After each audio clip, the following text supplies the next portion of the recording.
has been continually occupied for nearly 2,000 years. During the late medieval period, it was owned by the monastic foundation of Bremen.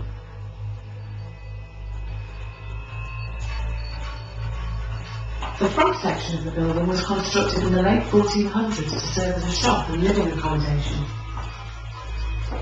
In 2003, whilst the repair work was being done on the floor of this room, builders were amazed to discover the precious remains of time gone by. Broken medieval pots, shellfish, goose and cow bones, roof tiles, a bone hairpin and a copper brooch. These are just some of the finds you can see in each of the glass cabinets. This house has had lives flowing through it for a very long time. And now you are one of them.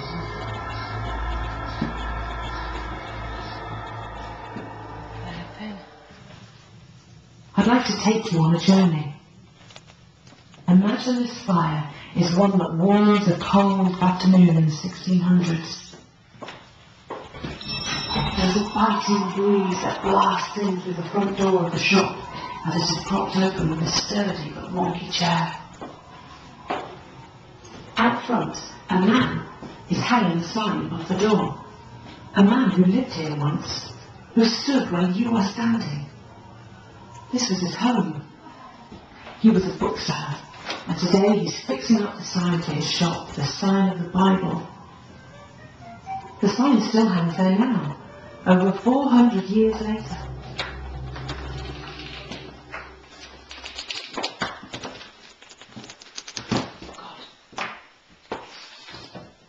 Come on. Bring me to bloody the up.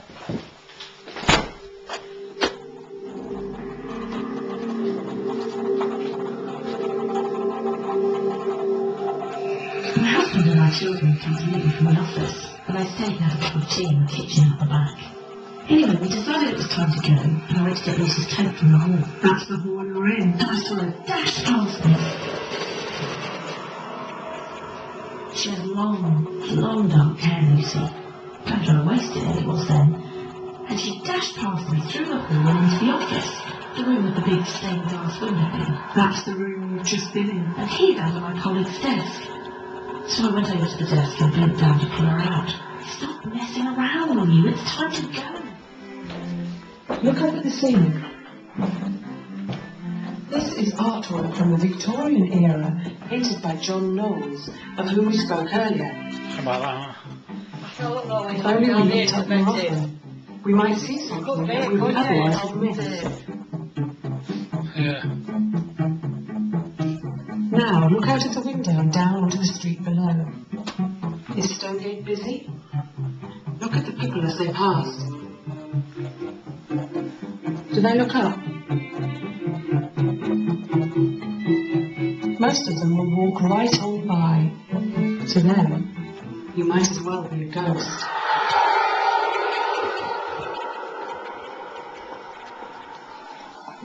Dick Turpin, the famous highwayman and horse rustler, walked this very street in the 1700s and was paraded before the people on a makeshift cart as he made his final journey to the gallows. Guy Fawkes of the Gunpowder Plot was born on Stonegate in 1570. Some say the tradition of penny for the guy began with hungry street urchins begging on the cobbles below.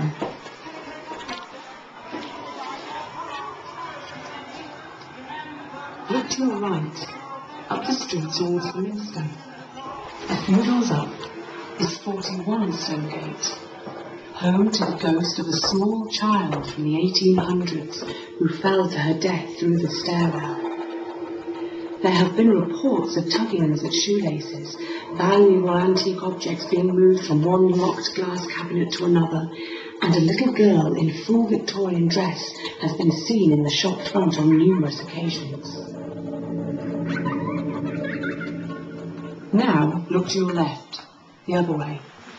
You will see a sign that hangs across the width of the street, joining the buildings on one side of the road to the buildings on the other. It's drawing your attention to the Old Star Inn, a pub set back behind Stonegate itself.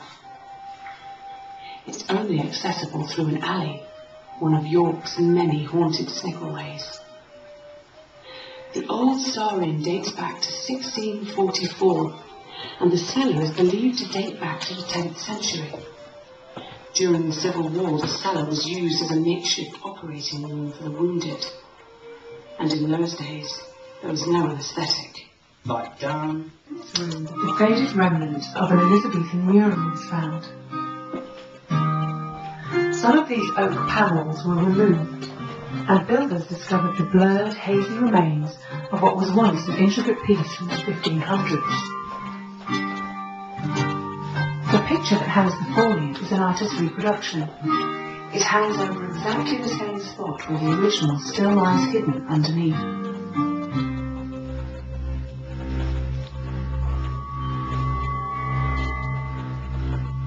It was round about the time of all the repair work that this strange thing started to happen in number 35. Eventually, certain members of staff refused to be left in the building or even a room on their own, fed up of searching for the absent visitors they heard come through a door, or being caught off guard by an unruly mop bucket, or bottle top, or a book flying from a shelf. Bundles of sage were burned on many occasions, but still the reports of uneasiness came thick and fast. All spoke of a deep sadness that lay embedded in these walls, a sadness steeped in violence. Seances have been held. Teams of world-renowned psychics and mediums have picked up on an overwhelming dark female presence in several parts of the house, and some have even felt that they were under attack.